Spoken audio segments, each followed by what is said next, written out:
Hello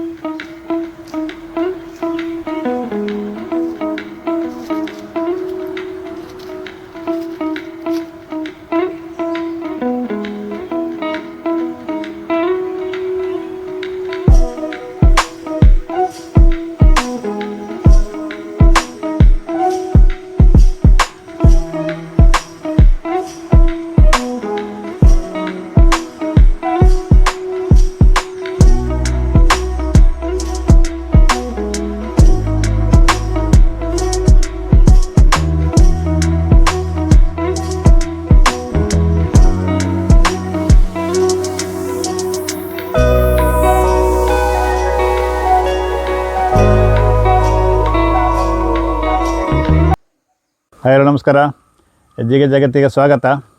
ಈ ಕೆಲವಾರು ವರ್ಷಗಳ ಹಿಂದೆ ಈ ಅಡಿಕೆ ಕೃಷಿಕರೇನಿದ್ದಾರೆ ಅವರ ಮನೆಯ ಮುಂದೆ ದೊಡ್ಡ ಅಂಗಳ ತುಂಬ ಅಡಿಕೆ ಹಾಗೆ ಕಾಣ್ತಾ ಇತ್ತು. ಈಗ ಇತ್ತೀಚಿನ ವರ್ಷಗಳಲ್ಲಿ ದೊಡ್ಡ ಅಂಗಳ ಮಾತ್ರ ಹಾಗೆ ಉಳ್ಕೊಂಡಿದೆ. ಅಂಗಳದಲ್ಲಿ ಅರ್ಧ ಭಾಗ ಇರ್ಬೋದು, ಕಾಲು ಭಾಗ ಇರ್ಬೋದು ಮಾತ್ರ ಅಡಿಕೆ ಕಾಣ್ತಾ ಉಂಟು. ಯಾಕಂತಂದರೆ ಭಾಳಷ್ಟು ರೋಗಗಳು ಕಾಡ್ತಾ ಉಂಟು. ಎಲೆಚುಕ್ಕಿ ರೋಗ ಇರ್ಬೋದು, ಬೇರೆ ಬೇರೆ ರೀತಿಯ ರೋಗಗಳು. ಹಾಗೆ ಅಂಥ ಸಂದರ್ಭದಲ್ಲಿ ನಾವೀಗ ಇಲ್ಲಿ ಮೂಡೇಕಲ್ಲು ಸುಬ್ರಹ್ಮಣ್ಯ ಭಟ್ ಅವರ ಮನೆಗೆ ಬಂದಿದ್ದೇವೆ. ಇಲ್ಲಿ ಎಲೆಚುಕ್ಕಿ ರೋಗ ಇಲ್ಲ ಅಂತ ಏನಿಲ್ಲ, ಆದರೆ ಅಡಿಕೆ ನಿಮಗೆ ತೋರಿಸಿದ್ದೇನೆ. ಅವರ ಅಂಗಳಕ್ಕೆ ಸರಿಸಮಾನವಾಗಿ ಕಾಣ್ತಾ ಉಂಟು. ಹಾಗೆ ಅದರ ಒಳಗುಟ್ಟಿಯನ್ನು ಈ ರೋಗಗಳನ್ನು ಬಂದದನ್ನು ಹೇಗೆ ನಿಭಾಯಿಸ್ತಾರೆ ಹಾಗೆ ಅದನ್ನು ನಾವು ಅವರ ಬಾಯೆಲ್ಲ ಕೇಳಿ ತಿಳ್ಕೊಳ್ಳೋ ಬನ್ನಿ. ಅವರ ಮಗ ರವಿಕೇಶ್ MS ನಮ್ಮ ಜೊತೆಲಿದ್ದಾರೆ. ಹಾಗೆ ಅವ್ರನ್ನ ಬನ್ನಿ ಮಾತಾಡಿಸುವ. ಹಲೋ ನಮಸ್ತೆ. ನಮಸ್ತೆ ನಮಸ್ತೆ ರವಿಕೇಶ್ ಅವರೇ, ನಿಮ್ಮ ಕೃಷಿಯೆಲ್ಲ ಭಾಳ ಚೆನ್ನಾಗಿ ಕಾಣ್ತಾ ಉಂಟು. ಹಾಗೆ ನೀವು ಇದಕ್ಕೆ ಸಾಯಿಲ್ ಅಪ್ಲಿಕೇಶನ್ ಇರ್ಬೋದು ಅಥವಾ ನೀವು ಎಲೆಗೆ ಯಾವುದೆಲ್ಲ ಸ್ಪ್ರೇ ಮಾಡ್ತೀರಾ, ಅದು ಯಾವ ಥರ ನೀವು ಕೃಷಿ ಮಾಡ್ತಾಯಿದ್ರೆ ಸ್ವಲ್ಪ ವಿವರಿಸಿ ಹೇಳ್ಬೋದಾ? ಖಂಡಿತ. ಎಲೆ ಚುಕ್ಕಿಗೆ ಅಂತ ಯಾವುದೇ ಸ್ಪ್ರೇ ನಾನು ಮಾಡಲಿಲ್ಲ ಇದುವರೆಗೆ. ಇನ್ನೊಂದು ಗ್ರೀನ್ ಫಿಟ್ ಅಂತ ಹೇಳುವ ಒಂದು ಆರ್ಗ್ಯಾನಿಕ್ ಲಿಕ್ವಿಡು, ಅದನ್ನು ದ್ರೋಣಲ್ಲಿ ಸ್ಪ್ರೇ ವರ್ಷಕ್ಕೆ 2 ಸಲ ಸ್ಪ್ರೇ ಕೊಟ್ಟಿದ್ದೇನೆ.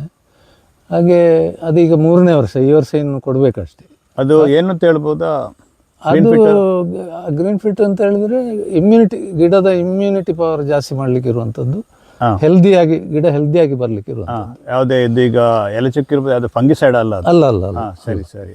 ಆಮೇಲೆ ನೀವು ಗಿಡ ಈಗ ಸಾಯಿಲ್ ಅಪ್ಲಿಕೇಶನ್ ಯಾವುದು ಕೊಡ್ತೀರಿ? ಕೆಮಿಕಲ್ ಫರ್ಟಿಲೈಸರ್ ಕೊಡ್ತೀರಾ ಅಥವಾ ಆರ್ಗ್ಯಾನಿಕ್? ಕೆಮಿಕಲ್ ಇಲ್ಲ, ವರ್ಮಿ ಕಂಪೋಸ್ಟ್ ಮತ್ತು ಇನ್ನು ಉಳಿದ ಒಂದು 9 ಬೇರೆ ಆರ್ಗ್ಯಾನಿಕ್ ಐಟಮ್ಗಳೇ, ಹಿಂಡಿಗಳು ಇಂಥದ್ದು ಮಿಕ್ಸ್ ಮಾಡಿ ಎಲ್ಲ.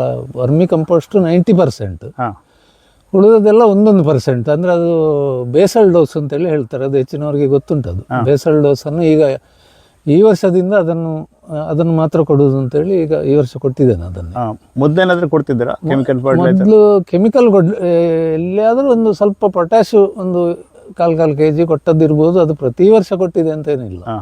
ಅಂದರೆ ಸಾಮಾನ್ಯ ನ್ಯಾಚುರಲ್ ಆಗಿ ಬೆಳೆಸ್ತೇವೆ. ಹೌದು. ಮತ್ತು ವೇಸ್ಟ್ ಡಿಕಂಪೋಸರ್ ಅಂತೇಳಿ ಅದನ್ನು ಒಂದು 15ರಿಂದ 20 ದಿನಕ್ಕೊಮ್ಮೆ, ಮಳೆಗಾಲ ಹೋದ ಕೂಡಲೇ ಶುರು ಮಾಡಿದರೆ ನೆಕ್ಸ್ಟ್ ಮಳೆಗಾಲ ಶುರುವಾಗುವಲ್ಲಿವರೆಗೆ ಅದನ್ನು 15 ಅಥವಾ 20 ದಿನಕ್ಕೊಮ್ಮೆ ಸ್ಪ್ರಿಂಕ್ಲರಲ್ಲಿ ಕೊಡ್ತೇನೆ.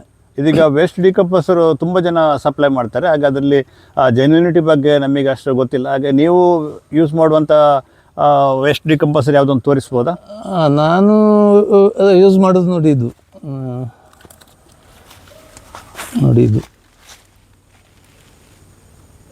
OWDC-DKC ಅಲ್ಲ? ಇದು ಯಾವುದಲ್ಲಿ ಸಿಗ್ತದೆ? ಇದು ಇವರು ನೀವು ವಾಟ್ಸಪ್ಪಲ್ಲಿ ನೀವು ಬೇಕಾದ್ರೆ ಅವರಿಗೆ ಹೇಳಿದರೆ ಅವರು ಕಳಿಸ್ತಾರೆ, ಇಂಡಿಯಾ ಪೋಸ್ಟಲ್ಲಿ ಕಳಿಸ್ತಾರೆ. ಈ ವೇಸ್ಟ್ ಡಿಕಂಪೋಸರ್ ಯಾವ ಥರ ಪ್ರಿಪೇರ್ ಮಾಡೋದು ಸ್ವಲ್ಪ ವಿವರಿಸಿ ಹೇಳ್ಬೋದಾ? ಅದು ವೇಸ್ಟ್ ಡಿಕಂಪೋಸರ್ ಹೇಗೆ ಅಂತ ಹೇಳಿದರೆ, ಇದು ಒಂದು ಪ್ಯಾಕೆಟಿಗೆ 500 ಗ್ರಾಮ್ ಬೆಲ್ಲ ಮತ್ತು ಇದಕ್ಕೆ ಬೇರೆ 100 ಲೀಟ್ರ್ ನೀರು, 100 ಲೀಟ್ರ್ ನೀರನ್ನು ಅದನ್ನು ಹಾಕಿ ನೀವು ದಿನಕ್ಕೊಮ್ಮೆ ತಿರುಗಿಸಬೇಕು. ಒಂದು 4-5 ದಿನದಲ್ಲಿ ರೆಡಿ ಆಗ್ತದೆ. ಅಂದರೆ ಅದೀಗ ಒಂದು ಪೌಚ್ ಅಂದರೆ 40 ಗ್ರಾಮ್ಸ್ ಬರ್ತದೆ? ಹೌದು. ಸರಿ. ಮತ್ತು ಅದನ್ನು ನೀವು ಎಷ್ಟಕ್ಕೆ ಬೇಕಾದ್ರೂ ಮಲ್ಟಿಪ್ಲೈ ಮಾಡಿಕೊಳ್ಬೋದು. ಈಗ ನಾನು ಅದನ್ನು 100 ಲೀಟ್ರನ್ನು 1000 ಲೀಟ್ರಿಗೆ ಮಲ್ಟಿಪ್ಲೈ ಮಾಡ್ತೇನೆ ನಂತರ. ಮಲ್ಟಿಪ್ಲೈ ಅಂದರೆ ಯಾವ ಥರ, ಎಷ್ಟು ದಿವಸದಲ್ಲಿ ಮಾಡ್ಬೋದು? ಅದೇ 5 ದಿನದಲ್ಲಿ ಇದು ರೆಡಿ, 5 ದಿನದಲ್ಲಿ ಆಗ್ತದೆ. ಮತ್ತು ಪುನಃ ಇದರಲ್ಲಿ 1000 ಲೀಟ್ರ್ ನೀರು ಫುಲ್ ಮಾಡೋದು, ಬೆಲ್ಲ ಹಾಕೋದು, ಮತ್ತು 5 ದಿನದಲ್ಲಿ 1000 ಲೀಟ್ರ್ ರೆಡಿ ಆಗ್ತದೆ. ಬೆಲ್ಲ ಪುನಃ 5 kg ಹಾಕುವಂತ? 5 ಅಲ್ಲ, 5 kg. ಹೌದು, 5 kg. ಮತ್ತೆ ಪುನಃ ಅದೇ 1000 ಲೀಟ್ರ್ ರೆಡಿ ಆಗ್ತದೆ. ಇದನ್ನು ಸ್ಪ್ರಿಂಕ್ಲರಲ್ಲಿ ಬಿಡ್ತೇನೆ ತೋಟಕ್ಕೆ. ಫುಲ್ ಬಿಡ್ತೀರಾ ಅಲ್ಲ? ಫುಲ್ ಇಲ್ಲ, ಇದರಲ್ಲಿ 100 ಲೀಟರ್ ಉಳಿಸ್ತೇನೆ ಅಡಿಯಲ್ಲಿ. ಹಾಂ ಪುನಃ ಈ ಟ್ಯಾಂಕನ್ನು ಫುಲ್ ಮಾಡೋದು, ಪುನಃ 5 kg ಬೆಲ್ಲ ಹಾಕೋದು, ಹಾಂ. ಅಂದರೆ ಪುನಃ 5 ದಿನದಲ್ಲಿ ರೆಡಿ ಆಗ್ತದೆ. ಈ ವೇಸ್ಟ್ ಡಿಕಂಪೋಸರ್ ಏನಿರ್ತದೆ ಮೊದಲು ಹಾಕಿದ್ದು ಅದು ಅಲ್ಲಿ ಹಾಗೆ ಇರ್ತದೆ. ಹೌದೌದು, ಅದು ಹೌದು. ಮಲ್ಟಿಪ್ಲೈ ಆಗ್ತಾ ಹೋಗ್ತದೆ. ಹೌದೌದು, ಅದು ಕಲ್ಚರ್ ಇರ್ತದೆ ಕೆಳಗೆ, ಅದನ್ನು ಮಲ್ಟಿಪ್ಲೈ ಮಾಡ್ತಾ ಇರ್ಬೋದು, ಎಷ್ಟು ಸಲ ಬೇಕಾದ್ರೂ ಮಲ್ಟಿಪ್ಲೈ. ಇದು ಮೈಕ್ರೋ ಆರ್ಗಾನಿಸಮ್ ಅಲ್ಲ ಅದು? ಹೌದು ಹೌದು, ಅದು ಮಲ್ಟಿಪ್ಲೈ ಆಗ್ತಾ ಇರ್ತದೆ. ಹೌದು. ಸರಿ ಸರಿ, ಅದು ನೋಡು ಅಲ್ಲ ಒಳಗೆ ಯಾವ ಥರ ಕಾಣ್ತಾ ಉಂಟು ಅಂತ. ನೋಡು ನೋಡು.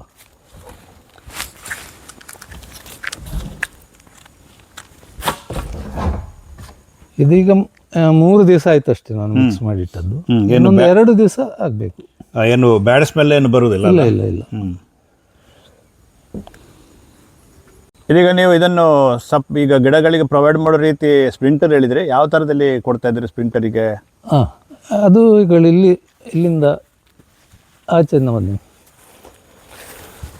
ನೋಡಿ, ಇಲ್ಲಿಂದ ಈ ಗೇಟ್ ವಾಲ್ ಓಪನ್ ಮಾಡಿದರೆ ಇಲ್ಲಿಂದ ಈ pipe through 1 inch pipe, 1 inch ಅಲ್ಲ 3/4 ಇಂಚ್ ಪೈಪು ಅದಲ್ಲಿಗೆ ಫುಟ್ ವಾಲಿಗೆ ಹೋಗಿ ಫುಟಲ್ನ ಇದು ಬಾಯಿಗೆ ಇದನ್ನು ಪೈಪ್ ತುದಿ ಇಟ್ಟರೆ ಆಯ್ತು.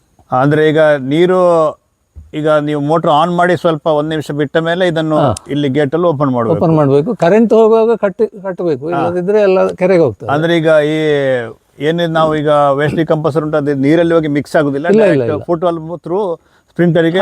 ಹೌದು, 100% ಸ್ಪ್ರಿಂಕ್ಲರ್ಗೆ ಹೋಗ್ತದೆ. ಒಳ್ಳೆ ವಿಧಾನ ಅದು, ಅಂದ್ರೆ ಸುಲಭ ವಿಧಾನ. ಇಲ್ಲದ್ರೆ ನಾವು ವೆಂಚುರಿ ಮಾಡಬೇಕು ಅಂತೇಳಿ ಯಾವ ತರ ಬೇಕಾದ್ರೂ ಮಾಡ್ಬೋದಲ್ಲ, ಬೇಕಾದ್ರೆ ಬುಡಕ್ಕೆ ಹೋಯ್ತಾ ಹೋಗ್ಬೋದು, ಡ್ರಿಪ್ ಅಲ್ಲಿ ಕೊಡ್ಬೋದು, ಯಾವ ತರ ಬೇಕಾದ್ರೂ ಕೊಡ್ಬೋದು. Okay okay. ಮುಖೇಶ್ ಅವರು, ನೀವು ಯಾವುದೇ ರೀತಿಯ ಸ್ಪ್ರೇ ಮಾಡೋದಿಲ್ಲ ಹೇಳಿದ್ದೀರಿ, ಹಾಗೆ ನೀವು ಈ ಕೊಳೆ ರೋಗ ಬರ್ತದೆ ಮಾಮೂಲಿಯಾಗಿ ಅಡಿಕೆಗೆ, ಅದಕ್ಕೆ ನೀವು ಸ್ಪ್ರೇ ಮಾಡ್ತೀರಾ ಅಥವಾ ಏನು ಮಾಡೋದಿಲ್ವಾ? ಕೊಳೆ ರೋಗಕ್ಕೆ ಬೋರ್ಡ್ ಸ್ಪ್ರೇ ಮಾಡಿಯೇ ಮಾಡ್ತೇನೆ. ಆದರೆ ಅದೇ ವರ್ಷಕ್ಕೆ 2 ಸಲ, ಹೆಚ್ಚಾಗಿ 2 ಸಲವೇ ಆಗೋದು. ಮೊದಲೆಲ್ಲ 3 ಸಲ ಮಾಡ್ತಾ ಇದ್ದೆವು. ಈಗ ಈ ವರ್ಷದಿಂದ ನಾನು ಈ ಕೊಳೆ ರೋಗಕ್ಕೆ ಸ್ಪ್ರೇ ಮಾಡುವುದನ್ನೇ ಎಲೆಗಳಿಗೆ ಮತ್ತು ಕೊಬ್ಬೆಗೆ ಇಡೀ ಸ್ಪ್ರೇ ಮಾಡಬೇಕು ಅಂತೇಳಿ ಒಂದು ಐಡಿಯಾ ಇಟ್ಟುಕೊಂಡಿದ್ದೇನೆ ಈ ವರ್ಷ. ಅದು ಕಂಟ್ರೋಲಿಂಗ್ ಅದೇ ನಾನು ಸಹ ಕೇಳ್ಪಟ್ಟೆ. ಅಂದರೆ ಭಾಳಷ್ಟು ನೆಕ್ಸ್ಟ್ ಕಮ್ಮಿಂಗ್ ಇಯರಿಗೆ ಅದು ಒಳ್ಳೆ ರಿಸಲ್ಟ್ ಕೊಡ್ತದೆ. ಅದೇ ನೋಡಬೇಕು, ನಾನು ಆ ಥರ ಈಗ ಐಡಿಯಾ ಹಾಕ್ಕೊಂಡಿದ್ದೇನೆ. ಸರಿ ಸರಿ. ರವಿಕೇಶ್ ಅವರಿಂದ ನಾವು ಭಾಳಷ್ಟು ವಿಷಯಗಳನ್ನ ನಾವು ತಿಳ್ಕೊಂಡೆವು, ಭಾಳಷ್ಟು ಖುಷಿಯಾಯಿತು. ಹಾಗೆ ನನ್ನ ಈ ವಿಡಿಯೋ ಇಷ್ಟವಾಗಿರ್ಬೋದು ಅಂತ ಭಾವಿಸ್ತೇನೆ. ಇಷ್ಟವಾಗಿದ್ದರೆ ಲೈಕ್ ಮಾಡಿ, ಶೇರ್ ಮಾಡಿ, ಹಾಗೆ ಸಬ್ಸ್ಕ್ರೈಬ್ ಮಾಡಿ. ಬಾಯ್.